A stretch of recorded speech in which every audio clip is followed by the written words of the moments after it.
ਹੁਣ ਸੰਤ ਜਰਨੈਲ ਸਿੰਘ ਜੀ ਖਾਲਸਾ ਪਿੰਡਾਂ ਵਾਲੇ ਆਪਣੇ ਵਿਚਾਰ ਰੱਖ ਰਹੇ ਹਨ ਔਰ ਸ਼ਹੀਦ ਨੂੰ ਸ਼ਰਧਾਂਜਲੀ ਭੇਟ ਕਰਨਗੇ। ਬੋਲੇ ਸੋ ਨਿਹਾਲ।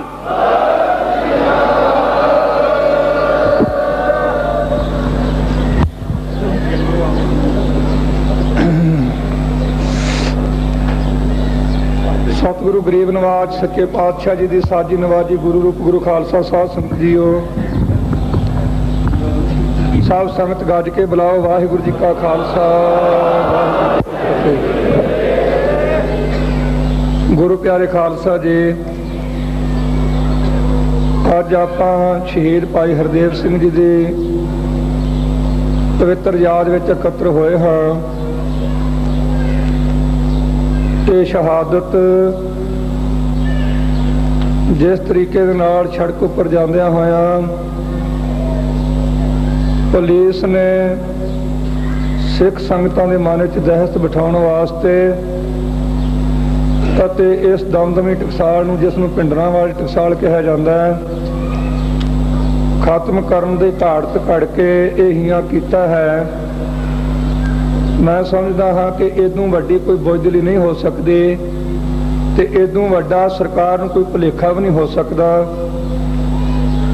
जिस टकसाल नूं खत्म करन वास्ते अहमद शाह अब्दाली वर्गे होर उस वर्तमान टाइम दे जालम लोगों ने यत्न किया पर इस टकसाल नूं खत्म नहीं कर सके। विख बड़ा भारी समझदा कि मैं बहुत वड्डा सियाणा हाँ। बहुत चर्चा चली अखबारों में अजे भी चल रही है कि ये लाश नानक निवास विच क्यों लियांदी गई। अकाली दल ते श्रोमणी कमेटी इसकी निखेधी करे। वो अगों जेड़े जवाब मिले आ वो तुसां सारिਆਂ ने पढ़े है। संत बाबा हरचंद सिंह जी लौंगोवाल ने भी, गुरचरण सिंह जी टावड़ा साहबान ने, श्रोमणी कमेटी के प्रधान साहबान जो हैं, जगदेव सिंह जी तलवंडी जथेदार साहबान, भाई सुखजिंदर सिंह जी, होर भी बाकी लीडर ने थावां थावां ते चंगे करारे शब्दों में उत्तर दिता कि असीं किसी भी शहीद का कदे भी साथ नहीं छड्डांगे। जो साथ होवेगा असीं पूरा पूरा सत्कार करांगे। दास ने भावें अगे 2-3 स्टेजां ते प्रचार किया है पर अखबारां वालियां ते हो सकदा कोई सेंसर लगा होवे, बैन लगा होवे, वो अखबारां विच खबरां नहीं आईयां। कई संगतां दे मन विच यह है कि शायद भाई हरदेव सिंह की शहीदी तो पिछों जरनैल सिंह के मन के उपर कोई बोझ पै गया तां नहीं बोलता। खालसा जी ये गल नहीं। संगतां जिन्नियां कि इत्थे एकत्र हुंदियां जां मिलदियां उन्हां नूं तां सारिआं नूं पता, पर जिहड़ियां बाहर संगतां बैठियां उन्हां नूं अखबारां द्वारा ही पता लगना ते अखबारां विच खबरां नहीं आ रहीआं। मैं अज संगत नूं बेनती करनी चाहुंदा हाँ ते खास करके पंजाब के मुख मंत्री नूं चैलेंज करके कहना चाहुंदा जिहड़ा उन्हें पूछा है कि लाश इत्थे क्यों लियांदी गई। उन्हें जां तां इतिहास पढ़िया नहीं तो जां पढ़ के चेता भुल गया। इंद्री दी अपना इंदिरा दी चपली झाड़न विच इहदा ख्याल लगा रहिंदा। अठे पैर भी कदों इहदी मैं चपली झाड़ा ते कदों मेरी कुर्सी कायम रहे, इस पासे दा उहनूं ध्यान नहीं होना। जिस टकसाल नूं खत्म करन वास्ते इसने यत्न किया है, इस टकसाल का प्रमुख सेवादार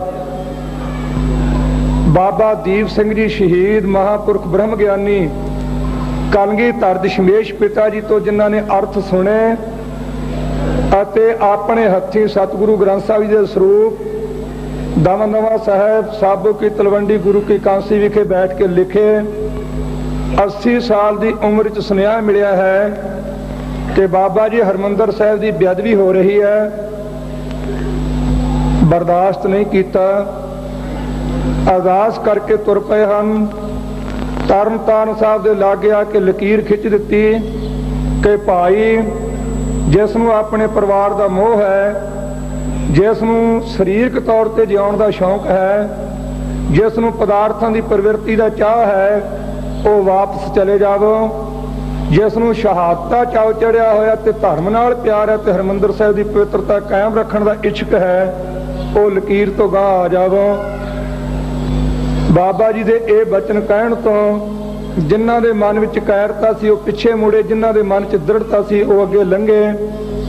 80 साल की उम्र विच खालसा जी टकसाल का मुखी तुर रहा सी। ਚੱਬੇ ਦੇ लागे आकर के वार हो गया। जमाल खां दे नाल दोहां दे सीस धड़ा तो जुदा हो गए। उस वेले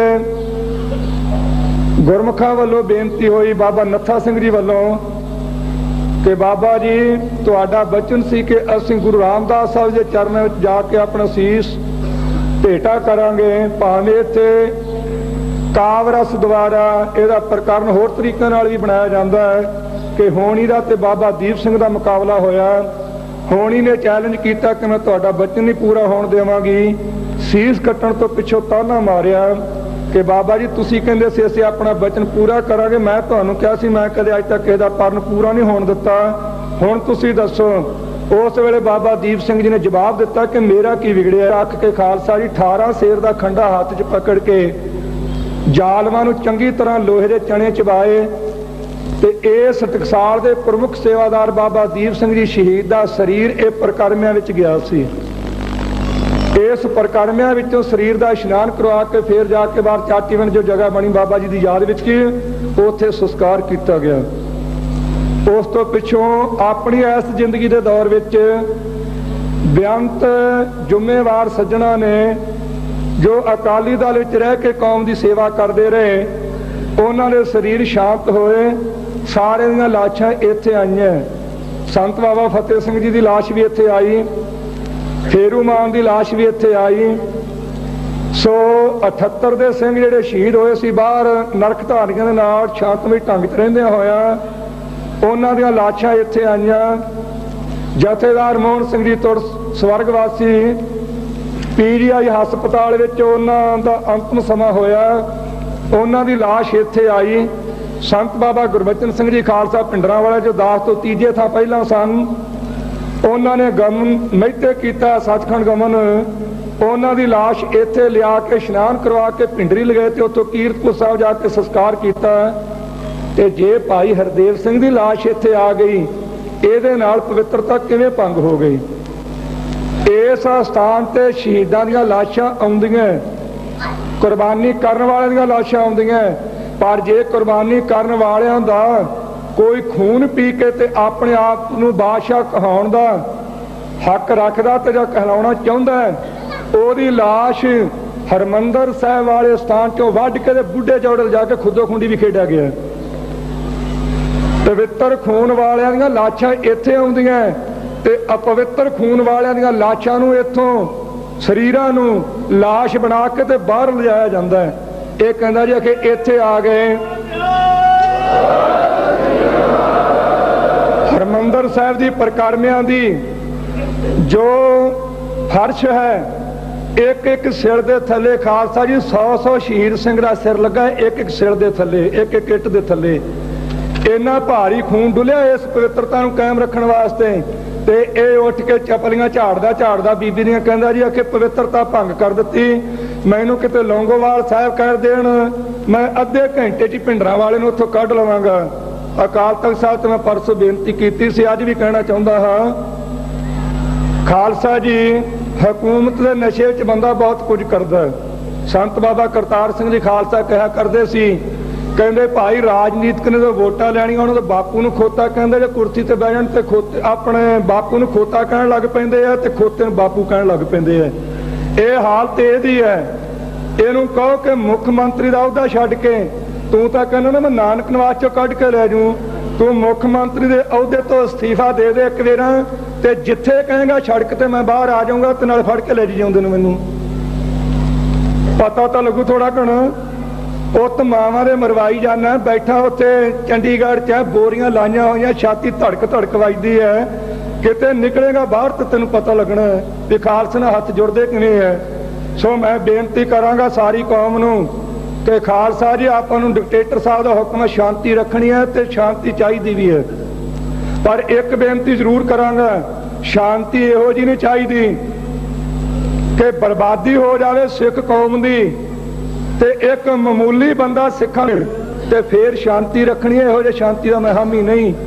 शांति रखनी है, जो हुक्म उन्होंने मनना है। ਜਦੋਂ तक गौरमेंट अपने बाहर काम करती है जरूर ठंडे रहो, क्योंकि अपना धर्म युद्ध मोर्चा चले आप सफलता प्राप्त करनी है, सारे ने हक लेने अपने। पर किसी भी टाइम ते किसी भी दिन गौरमेंट इस स्थान की पवित्रता को भंग करने वास्ते चार दीवारी के अंदर आती है।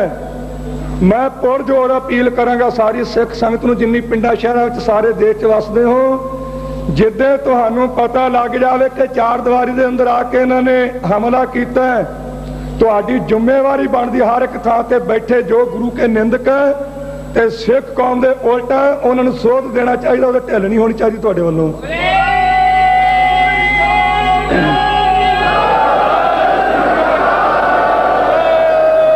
पर यह गल चेते रखनी है ना होवे कि एवें कोई उतों शोशा छड्ड देवे, फिर नहीं तुहानूं पक्का पता लग जाए कि इन्होंने आण के इत्थे सिंह मारे है, सिंह शहीद किए, हमला किया, तो फिर उड़ीकना नहीं। ये ना सोचियो कि भिंडरांवाले का सुनेहा आवेगा, लौंगोवाल साहब का सुनेहा आवेगा, फिर गल करांगे, सुनेहा च पल्ले बन के ले जाओ। नौजवान कई आउंदे हैं, बाबा जी जो हुक्म करेगा फट्टे चुक देंगे, वो फट्टे रखे कितने चरा के चुक के लियाने भाई तुसीं। मैं इत्थों किन्ने वेरा ऐलान कर चुके हैं कि सतगुरु ग्रंथ साहब सच्चे पातशाह जी का अपमान करने वाला कोई भी मनुख है, उन्होंने गड्डी चढ़ा के चूरा चूरा करके साढ़े को आया करो, असीं सांभांगे। आ खटड़ा पिंड है लुधियाने जिले च, राड़ा साहब तो 4 किलोमीटर पैंदा है खटड़ा पिंड। सतगुरु ग्रंथ साहब सच्चे पातशाह दे स्वरूप का रमाला ला के खालसा जी गोहे दे विच रूड़ी विच दब दिता है, वो स्वरूप रूड़ी विचों कढ़िया ਸਿੰਘਾਂ ने, हुण तक वो स्वरूप गोहे नाल लिबड़िया होया उत्थे गुरुद्वारे विराजमान है। मैं सारी संगत नूं पुछना चाहुंदा, तुहाडे च किन्ने गए उत्थे दसो, एक बंदा भी दसो गए हैं। 3 महीने हो गए इस केस नूं, ये मेरे कोले आ जाने हैं, जथेदारां नूं मिल लैने हैं, प्रधान साहब नूं कह दिंदे हैं जी जो हुक्म होगा वो हुक्म काहदे ते लिखाउणा, तुसां दसो गुरु के प्यारिओ। एक बंदा दसो जिन्ने बैठे जिन्हां ने जाके उत्थे इनकुआरी कीती ते जां ईस्ट नूं गोहे विच दबण वाले नूं किसी ने सजा दित्ती है तो दसो, वो किहनूं पुछना है, किहदी जिम्मेवारी लेना चाहुंदे हो। इदों वध जिम्मेवारी कित्थे देवांगे असीं। दरबार साहब का स्थान होवे, 5वें पातशाह दे पवित्र चरण पै के धरती पवित्र हुई होवे, 10 ਸਰੂਪਾਂ ਦੀ आत्मिक जोत का प्रकाश होवे, संगत विच खड़ो के मैं जिम्मेवारी नाल गल तुहानूं कह रहा है, तो फिर भी तुसीं उन्हां लोकां नूं दंड ना देवो ते पिछों कहो बाबा जी जो कहोगे करांगे, की करोगे फिर तुसीं। ये कहंदा कि मैं बड़ा सियाणा ते सूझवान हाँ, मुख मंत्री पंजाब दा, सिख वखरी कौम की गल चल रही है। मैं भावें मता पास करने के टाइम ते इत्थे नहीं सी, पर मैनूं पता लगा लीडर साहबानां नूं तां पता सारा, सिख वखरी कौम का मता पास होया। बड़ा अखबारां ने हत्थ चुके जिहड़े विरोधी सी, सारे दुनिया फिरका परस्ती का प्रचार करने वास्ते यतन किया गया। सिख अलहदगी चाहुंदे आ, सिख वखरा होना चाहुंदे आ। मैं दिल्ली रह के आया 10 दिन, मैनूं भी उत्थे पुछया गया, इत्थे भी नित पुछदे जिहड़े बाहरों अखबारां वाले प्रेमी आउंदे आ, संत जी तुसीं खालसा चाहुंदे हो। मैं भाई ना असीं विरोध करदे हां ते ना जे हमायत करदे, चुप है। हाँ एक गल निश्चयवाचक है, जे ऐरकी हिंदुस्तान की राणी ने दे दिता तो लै जरूर लवांगे, छड्डदे नहीं। 1947 वाली गलती नहीं करते, पर मंगते है जे नहीं। ये तो काम इंदिरा गांधी का मेरा नहीं तो ना लौंगोवाल का, ना किसी होर साडे लीडर का, ये काम इंदिरा का। सानू इंदिरा दसे हिंदुस्तान विच नाल रखना जां नहीं रखना। असीं नाल रहना चाहुंदे, हिंदुस्तान विच रहना चाहुंदे हां, इंदिरा दसे कि रखना कि नहीं। काम ओहदा पुछदे सानू, असीं कोई चौकीदार थोड़ा ओहदे विच ओहदा काम असीं करिए। सिख एक वखरी कौम है, जिहड़े पढ़े लिखे वीर है उन्हां नूं खुशी भी होई होवेगी। 3-4 दिन होए है, एक खबर आई है इंग्लैंड विच पगड़ी के संबंध में फैसला होया है। पढ़े लिखे वीरां नूं बहुत ज्ञात है तो बड़ी डूंगी गल है। इंग्लैंड की पार्लीमेंट ने फैसला कर दिता कि सिख एक वखरी कौम ही नहीं कली, सिख एक वखरी नस्ल है। सिख एक वक्री नस्ल है। नस्ल जिवें बाग हुंदा है फलां दा, ਉਹਦੇ ਵਿੱਚ ਬੂਟੇ ਹੁੰਦੇ ਆ ਕਈ ਪ੍ਰਕਾਰ ਦੇ, ਉਹਨੂੰ ਸਾਰੇ ਨੂੰ ਬਾਗ ਕਹਿ ਦਿੰਦੇ ਆ, ਪਰ ਉਹਦੇ ਵਿੱਚੋਂ ਵਿਸ਼ੇਸ਼ ਨਸਲਾਂ ਵੇਖੀਆਂ ਜਾਂਦੀਆਂ। ਉਹਨਾਂ ਨੇ ਫੈਸਲਾ ਕੀਤਾ ਕਿ ਸਿੱਖ ਵੱਖਰੀ ਕੌਮ ਤਾਂ ਹੈ ਨਹੀਂ, ਪਰ ਇਹ ਇੱਕ ਵੱਖਰੀ ਨਸਲ ਵੀ ਹੈ ਦੁਨੀਆ ਵਿੱਚੋਂ। ਉਸ ਪਾਰਲੀਮੈਂਟ ਨੇ ਫੈਸਲਾ ਕੀਤਾ ਹੋਵੇ ਤੇ ਅਕਾਲੀ ਦਲ ਦੇ ਵਿੱਚ ਬੈਠ ਕੇ, ਸ਼੍ਰੋਮਣੀ ਕਮੇਟੀ ਵਿੱਚ ਬੈਠ ਕੇ ਸਾਡੇ ਲੀਡਰ ਸਾਹਿਬਾਨਾਂ ਨੇ ਵੀ ਫੈਸਲਾ ਕੀਤਾ ਹੋਵੇ ਸਿੱਖ ਇੱਕ ਵੱਖਰੀ ਕੌਮ ਹੈ, ਤੇ ਮਹਾਸ਼ੇ ਕਹਿਣ ਨਹੀਂ ਜੀ ਇਹ ਤਾਂ ਇੱਕ ਹਿੰਦੂਆਂ ਦਾ ਅੰਗ ਹੈ। ਜੇ ਤਾਂ ਜਰੇਮ ਆਪਣਾ ਸਾਨੂੰ ਜਰੇਮ ਪੈਸਾ ਕਰਾਰ ਦੇਣਾ ਤੇ ਕਹਿੰਦੇ ਜੀ ਇਹ ਵੱਖਰੇ, ਜੇ ਅਸੀਂ ਨੌਕਰੀ ਕਰਨੀ ਹੈ ਤੇ ਇਹ ਵੱਖਰੇ, ਇਹਨਾਂ ਨੂੰ 1.5 ਨੂੰ ਭਰਤੀ ਕਰੋ ਤੇ ਦੂਜੇ 98.5 ਕਰੋ, ਤੇ ਜੇ ਪੇਟ ਪੂਰਤੀ ਦੇ ਸਾਧਨ ਵਾਸਤੇ ਕੋਈ ਯਤਨ ਕਰਨਾ ਅਸੀਂ ਹਿੱਸਾ ਲੈਣਾ, ਫਿਰ ਇਹ ਹਿੰਦੂਆਂ ਦਾ ਇੱਕ ਅੰਗ ਹੈ। ਇਹ ਕੀ ਕਾਰਨ ਹੈ?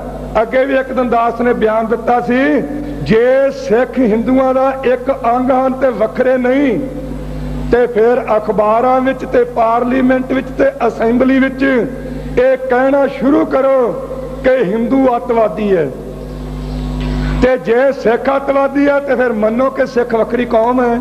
ਅੱਤਵਾਦੀ ਕਹਿਣਾ ਤੇ ਸਿੱਖ ਨੂੰ, ਤੇ ਜੇ ਇਕੱਠਿਆਂ ਕਹਿਣਾ ਤੇ ਸਾਰੇ ਹਿੰਦੂ।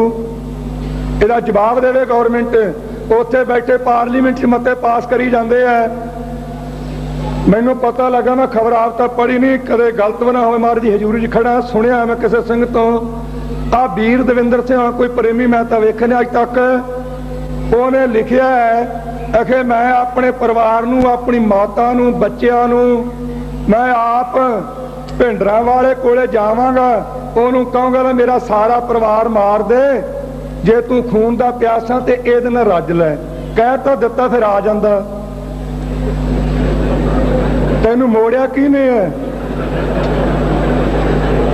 ਤੇ ਪਤਾ ਤਾਂ ਆਉਣ ਤੋਂ ਲੱਗਣਾ ਨਾ। ਉਹ ਜਿਸ ਮਨੁੱਖ ਦਾ ਕੰਮ ਹੈ ਨਸ਼ੇ ਛਡਾਉਣੇ, ਜਿਸ ਮਨੁੱਖ ਦਾ ਕੰਮ ਹੈ ਅੰਮ੍ਰਿਤ ਛਕਾਉਣਾ, ਜਿਸ ਮਨੁੱਖ ਦਾ ਕੰਮ ਹੈ ਗਾਤਰੇ ਕਿਰਪਾਨ ਪਾਉਣੀ, ਜਿਸ ਮਨੁੱਖ ਦਾ ਕੰਮ ਹੈ ਕੇਸਰੀ ਨਿਸ਼ਾਨ ਸਾਹਿਬ ਦੇ ਥੱਲੇ ਇਕੱਠਿਆਂ ਕਰਨਾ, ਜਿਸ ਮਨੁੱਖ ਦਾ ਕੰਮ ਹੈ ਪੰਥ ਦੀ ਡਟ ਕੇ ਨੰਗੇ ਤੜ ਹਮਾਇਤ ਕਰਨੀ ਤੇ ਕਰਨ ਦੀ ਪ੍ਰੇਰਨਾ ਦੇਣੀ, ਜਿਸ ਮਨੁੱਖ ਦਾ ਕੰਮ ਹੈ ਕਿ ਆਗਿਆ ਭਈ ਅਕਾਲ ਕੀ ਤਵੀ ਚਲਾਇਓ ਪੰਥ, ਸਭ ਸਿੱਖਣ ਕੋ ਹੁਕਮ ਹੈ ਗੁਰੂ ਮਾਨਿਓ ਗ੍ਰੰਥ, ਇਸ ਗੁਰੂ ਦੇ ਲੜ ਲਾਉਣਾ ਤੇ ਸ਼ਬਦ ਗੁਰੂ ਦੇ ਮੰਨਣ ਵਾਸਤੇ ਦ੍ਰਿੜਤਾ ਸਹਿਤ ਕਹਿਣਾ, ਤੇ ਉਸ ਮਨੁੱਖ ਵਾਸਤੇ ਕਹਿਣਾ ਜੀ ਇਹ ਖੂਨ ਦਾ ਪਿਆਸਾ ਹੈ। ਮੈਂ ਪੁੱਛਣਾ ਚਾਹੁੰਦਾ ਇਹੋ ਜਿਹੇ ਮੁੱਖ ਮੰਤਰੀ ਨੂੰ ਤੇ ਇਹਨਾਂ ਦੇ ਚਾਟੜਿਆਂ ਤੇ ਟੌਟਾਂ ਨੂੰ, ਜਿਸ ਮਨੁੱਖ ਦੇ ਰਾਜ ਵਿੱਚ ਇਸ਼ਟ ਨੂੰ ਅੱਗ ਲੱਗੀ ਹੋਵੇ, ਜਿਸ ਮਨੁੱਖ ਦੇ ਰਾਜ ਵਿੱਚ ਧੀਆਂ ਭੈਣਾਂ ਨੰਗੀਆਂ ਕਰਕੇ ਉਹਨਾਂ ਦੇ ਪਿਤਾ ਨੂੰ ਉੱਪਰ ਪਾਇਆ ਗਿਆ ਹੋਵੇ ਜ਼ਬਰਦਸਤੀ, ਜਿਸ ਮਨੁੱਖ ਦੇ ਰਾਜ ਵਿੱਚ ਸਿੱਖ ਦੇ ਧਾਰਮਿਕ ਸਥਾਨ ਦੀ ਪਵਿੱਤਰਤਾ ਭੰਗ ਕੀਤੀ ਗਈ ਹੈ ਤਮਾਕੂ ਸੁੱਟ ਕੇ, ਜਿਸ ਮਨੁੱਖ ਦੇ ਰਾਜ ਵਿੱਚ ਕਿਰਪਾਨ ਤੇ ਬੈਨ ਲੱਗਾ ਹੋਵੇ, ਜਿਸ ਮਨੁੱਖ ਦੇ ਰਾਜ ਵਿੱਚ ਉਹਦੀ ਆਪਣੀ ਜ਼ਬਾਨੀ ਬਚਨ ਹੋਣ ਕਿ ਮੇਰੀ ਬਦੌਲਤ ਇਹ ਸਿੱਖ ਕਲਚਰ ਖਤਮ ਹੋ ਗਿਆ। ਮੁੱਖ ਮੰਤਰੀ ਦਾ ਬਿਆਨ, ਪੰਜਾਬ ਦੇ ਮੁੱਖ ਮੰਤਰੀ ਜ਼ਕਰੀਆ ਦਾ ਉਹਦਾ ਬਿਆਨ ਹੈ ਕਿ ਮੇਰੀ ਬਦੌਲਤ ਸਿੱਖ ਕਲਚਰ ਖਤਮ ਹੋ ਗਿਆ, ਤੇ ਬਾਣ ਬੰਨਦਾ ਜ਼ਿੰਮੇਵਾਰੀ ਲੈਂਦਾ, ਕਹਿੰਦਾ ਮੈਂ ਕਿਹੜਾ ਅਕਾਲੀਆਂ ਨਾਲੋਂ ਘੱਟ ਹੈ, ਮੇਰੇ ਗਾਤਰੇ ਕਿਰਪਾਨ ਹੈ। ਉਹ ਬਟਰੂਪੀਏ ਰੂਪ ਵਿੱਚ ਹੋ ਕੇ ਕਹੀ ਤਾਂ ਜਾਂਦਾ ਚੀਜ਼ਾਂ ਤੇਰੇ ਰਾਜ ਵਿੱਚ ਨਹੀਂ ਹੋਈਆਂ। ਕੋਈ ਬਾਹ ਖੜੀ ਕਰਕੇ ਕਹੋ ਪੰਜਾਬ ਵਿੱਚ ਵਿਸ਼ੇਸ਼ ਤੌਰ ਤੇ ਸਮੁੱਚੇ ਤੌਰ ਤੇ ਹਿੰਦੁਸਤਾਨ ਵਿੱਚ ਪੁਲਿਸ ਵੱਲੋਂ ਕਿਸੇ ਵੀ ਹਿੰਦੂ ਦੇ ਘਰ ਨੂੰ ਤੇ ਫੈਕਟਰੀ ਨੂੰ ਅੱਗ ਲਾਈ ਹੋਵੇ ਪੁਲਿਸ ਨੇ, ਸਿੱਖਾਂ ਦੇ ਮੁੰਡਿਆਂ ਦੇ ਕਿੰਨਿਆਂ ਦੇ ਘਰ ਸਾੜੇ ਗਏ। ਹਿੰਦੁਸਤਾਨ ਵਿੱਚ ਕਿਸੇ ਹਿੰਦੂ ਦੀ ਲੜਕੀ ਤੇ ਮੁਕੱਦਮਾ ਚੱਲਦਾ ਤੇ ਕੋਈ ਮਨੁੱਖ ਉੱਠ ਕੇ ਦੱਸੋ ਇਹ ਸਿੱਖਾਂ ਦੀਆਂ ਲੜਕੀਆਂ ਤੇ ਮੁਕੱਦਮੇ ਕਿਉਂ? ਖਾਲਸਾ ਜੀ ਤੁਹਾਨੂੰ ਵੀ ਬੇਨਤੀ ਕਰਦਾ ਹਾਂ, ਆਪਣੇ ਮਨ ਵਿੱਚ ਵੀ ਇੱਕ ਕਾਇਰਤਾ ਹੈ, ਆਪਾਂ 30-30 ਹਜ਼ਾਰ ਛਡਾਉਂਦੇ ਰਹੇ 30-30 ਹਜ਼ਾਰ, ਪਰ ਜੇ ਅਫਸੋਸ ਤੇ ਦੁੱਖ ਹੈ ਤੇ ਤੁਹਾਡੇ ਤੇ ਗਿਲਾ ਵੀ ਹੈ ਜਿਹੜੇ ਬਾਹਰ ਬੈਠੇ ਹੈ। ਬੀਬੀ ਨਛੱਤਰ ਕੌਰ ਤੇ ਕੇਸ ਚੱਲ ਰਿਹਾ, ਲੁਧਿਆਣੇ ਰਹਿ ਰਹੀ ਹੈ, ਸਮਰਾਲੇ ਤਰੀਕਾਂ ਪੈਂਦੀਆਂ, ਲੀਡਰ ਸਾਹਿਬਾਨ ਸਾਰੇ ਬੈਠੇ ਆ ਤੇ ਆਪਾਂ ਵੀ ਸੰਗਤ ਰੂਪ ਵਿੱਚ ਇਕੱਤਰ ਹੋਏ ਹਾਂ, ਸਾਰੇ ਉੱਠ ਕੇ ਉਹਦੇ ਸੜਕ ਤੇ ਜਾ ਖੜੇ ਹੋਈਏ ਤੇ ਬੀਬੀ ਦੇ ਲੱਗੇ ਹੋਏ ਹੱਥ ਕੜੀ, ਇੱਕ ਹਿੰਦੂ ਟੋਪੀ ਵਾਲਾ ਉੱਠ ਕੇ ਕਹਿ ਦੇਵੇ ਉਹ ਸਿੱਖੋ ਲੀਡਰ ਸਾਹਿਬਾਨ ਨੂੰ ਆ ਤੁਹਾਡੀ ਭੈਣ ਚੱਲੀ ਆ, ਦੱਸੋ ਆਪਣੇ ਕੋਲ ਉੱਤਰ ਕੀ ਹੈ? कोई जवाब है तो दस दिओ। एक लड़की नूं आपां तरीक ते जाण तो नहीं रोक सके, की अपने च सिक्खी दा जज्बा है, की अपने मन च दृढ़ता है। लड़िया अमरजीत सिंह, पुलिस मारन गई, ओहदा दा लग गया, उन्होंने उन्होंने गड्डी चढ़ा दिता। पुलिस का दा लग गया तो उन्होंने धोखे नाल झूठा पुलिस मुकाबला बना के मार दिता। तुसी वो तो हक लै लिया, मार दिता। बीबी ने की गुनाह किया? ये सिख दी लड़की क्यों कचहरियां च जा रही है? जे सारे वास्ते कानून इको जाए, पर अपनी बोझरी ते कैरता है। तो जो कोई दूरी तू बोलिया ना कर, तेरे ते मुकदमे बन चले है। मैनू तो कल पता लगा कि धारा का कहते 506 भी है, कोई नकमी जी धारा है।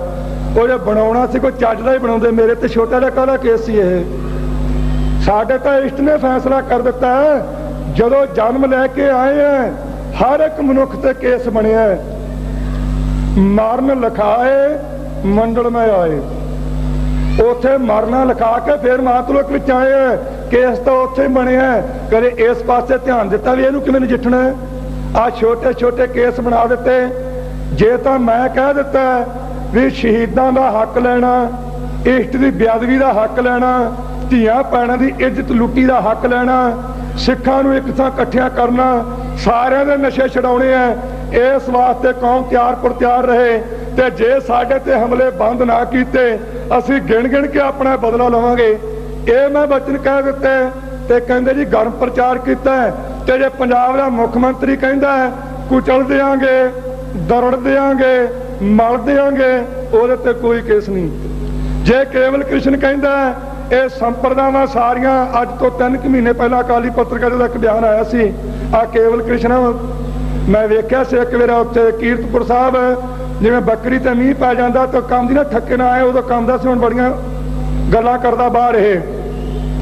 सो खालसा जी उन्हें कहा कि संप्रदावां जिहड़ियां जां सिख अपने आप नूं वक्री कौम कहाउणा चाहुंदे है, वो सारे पाकिस्तान नूं चले जाण। हरियाणे विच एक बैठा सी, उन्हें कह दिता कि सारे सिख पंजाब चले जाण, किसी नूं हरियाणे च नहीं रहण देना। उन्हां ते कोई केस बनिया? सिख दा पुੱਤ दा जदों तो जम पिया उस दिन तो उहदे ते केस चलना ही चलना है। जे धर्म की गल करनी है तो खालसा जी फोटो तुसीं रखदे, फोटो मैं वैसे फोटो दे बहुता हक विच नहीं गा, फोटो रखदे हो तुसीं। जे फोटो रखनी है तो धर्म की कमाई करनी है तो चरखड़ी की फोटो रखा करो, असीं चरखड़ी ते चढ़ना है। जे धर्म की गल करनी है तो टोका कोल रखा करो, साडा बंद बंद कट्टिया जाना है।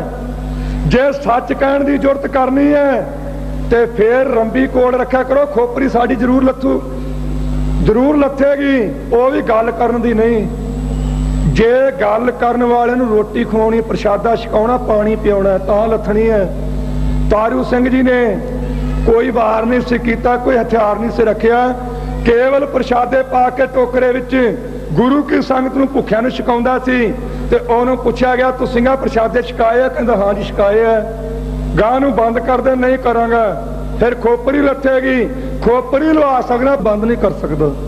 खोपरी लथी खालसा जी, तो सिंह दी खोपरी लथ गई। होया कि जदों खोपरी लथदी, जिवें अज ये कहंदे ने अद्धे घंटे सारे खत्म करनूं, इहनूं ये बड़ा भुलेखा है। जिदे इस स्थान से हुण हमला होया, ये पिछली गल नहीं गी भी जेड़ा आ ते मुड़ के सचरा के माफी मंग लूं। मैं दृढ़ निश्चय नाल गल कहनी चाहुंदा हां, जिदे इस स्थान ते पुलिस वालों हुण हमला होया, ये दुनिया च मिसाल बनेगी कि खालिस्तान बनिया। उस दिन जरूर खालिस्तान बनेगा जिथे पुलिस हुण इत्थे इस अंदर आके कुछ भैड़ी हरकत करनी चाहेगी। भाई तारू सिंह दी खोपरी लथी ते खालसा जी जुत्ती नाल कुट के जकरिया नूं अगे ला के लगाई, 22 दिन बैठा रहा खोपरी लवा के। ते ये की कहंदा है, ते मैं तंदरों जिउंदे नूं लै जूं कढ के, आ जी जे जुड़ता ते लै जावी, गां किहड़ा चूड़ियां पाईयां होईयां। पर मैं तुहानूं ये बेनती जरूर करदा, इकट्ठे हो जाने हैं, दीवान लग जाता, श्रद्धांजलि दे के तुर जाने, बोलण वाले अपने थां ते, सुनने वाले अपने थां ते, ये बाहर जाके खुसरे बन के सौ क्यों जाने हैं? क्यों नहीं शस्त्रधारी होंदे? क्यों नहीं हथियारबंद होंदे? हथियार रख के शस्त्रधारी हो के किसी धी भैन की इज्जत लुटनी अपने वास्ते पाप है। जीव घात करना अपने वास्ते पाप है, किसी का घर लुटना, दुकान लुटनी अपने वास्ते पाप है, किसी की बेइज्जती, पर हथियार रख के अपनी कीती बेइज्जती का हक ना लेना भी पाप है। पवन कुमार 230 ग्रेनेड रखे, 230, जिहदा लाइसेंस करे नहीं बनता, ਉਹਦੇ ਤੇ कोई मुकदमा नहीं। ते जे पग वाला किते कहे मैं लाइसेंसी बंदूक ही रख लवां, कहंदे जी ये तां अतवादी है, इहनूं टंग दिओ पुट्ठा, इहनूं फांसी ला दिओ। एक नुकत, जे तां पग्गां सिर ते रख के ते साबत सूरत रह के ते सिख वखरी कौम कहा के अपने धार्मिक चिन्हां दे सहित विचरना संसार विच, फिर तां खालसा जी बच्चा बच्चा ते माई बजुर्ग ते नौजवान तत्पर हो ते सीस तली ते रख के सड़कां ते आ जाओ। आ 4 तरीक नूं हुक्म होया ते जे सिर ते टोपियां रख के ते मूँह सिर मना के ते चपलियां झाड़ के तुरना, फिर जिथे मर्जी तुरे फिर कोई कुछ नहीं कहंदा। अणख नाल जिउणा ते शहीदी वास्ते तैयार होवो, ते बेगैरती ते बेअणखी दी जिंदगी नाल जिउणा ते फिर जिथे मर्जी तुरे तुहानूं कोई हथ नहीं लाउंदा। पर सिੱਖੀ धर्म वास्ते तैयार प्रत्यार होवो। 400 साल पहला तो कीता है, 10वें पातशाह ने 300 साल पहला कर दिता है, सतगुरु नानक देव जी ने 500 साल पहला फैसले किए हैं। ग्रंथ पढ़िए तो पता लगता है, भाई शब्द आउंदे हन ते मंडली कीतो सो अपना पंथ निराला। निराले का अर्थ है वखरा, पंथ के अर्थ तो बहुत है, पर आप पंथ के अर्थ इसे रखिए जिन्ना का आप जाणदे हो। मारिया सिक्का जगत विच नानक निर्मल पंथ चलाया, उत्थे निर्मल भगवे कपड़ियां दा नहीं, निर्मल उज्जल पंथ का नाम है। 10वें पातशाह ने कहा जावला खालसा रहे न्यारा, तब लग तेज दियो मैं सारा, जावे गह विपन की रीत, मैं ना करो इनकी प्रतीत। सतगुरु कहंदे जे इन्हां दी रीस करांगे ते मैं भरोसा नहीं खालसे दा करांगा। हुण आपां वेख लईए, अपने पिता जी कह रहे हैं गुरु गोबिंद सिंह साहब जी, बिना शास्त्र के संग नरंग भेड़ जानो, गह कान ताको किते लै सधानो, यही मोर आज्ञा सुनो सिख प्यारे, बिना शास्त्र के संग ना देवो दिदारे। मेरा सिख जिहड़ा है, मेरा पुत्र जिहड़ा है, वो केसा धारी होवे ते शास्त्र धारी होवे। जे दो चीज़ां सिख कोल नहीं, भावें किन्नी तपस्या करदा, मैं उहनूं दर्शन नहीं कदे देवांगा। अपने प्यो दा यह फैसला है ते जिन्हां दे प्यो दा यह फैसला है कि तुसीं जंग वेले शास्त्र चुको ते उदों पिछों 9 तागां नाल जनेऊ पूंजी पाउण वास्ते रख लो, बन्नण वास्ते वो 230 ग्रेनेड ते बंदूकां ते सतेना रखण, ते जिहदे पुत्र नूं हुक्म तू शास्त्र बिना रहना नहीं, ਉਹਦੇ ਤੇ ਕਹਿੰਦੇ ਅੱਜ ਪਾਬੰਦੀ ਉਹਨੂੰ ਚੈलेंज है।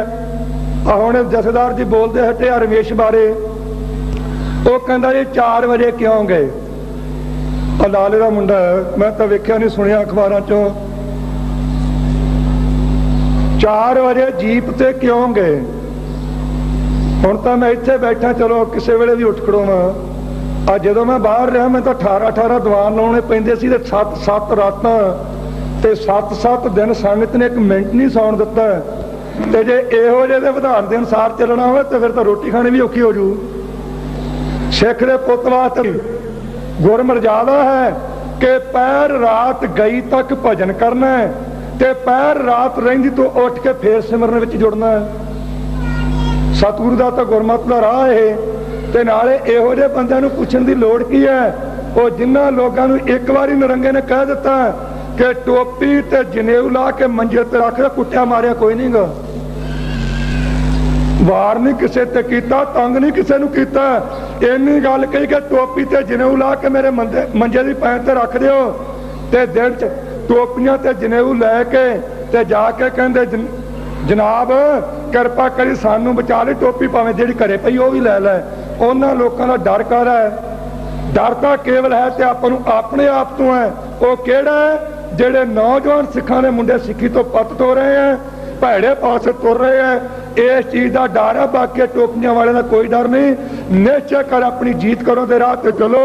किसी दे रहबर ने अंगूरां दी शराब मंगी है, किसी दे रहबर ने हूरां दा लालच दिता है, पर जे हूरे मिलना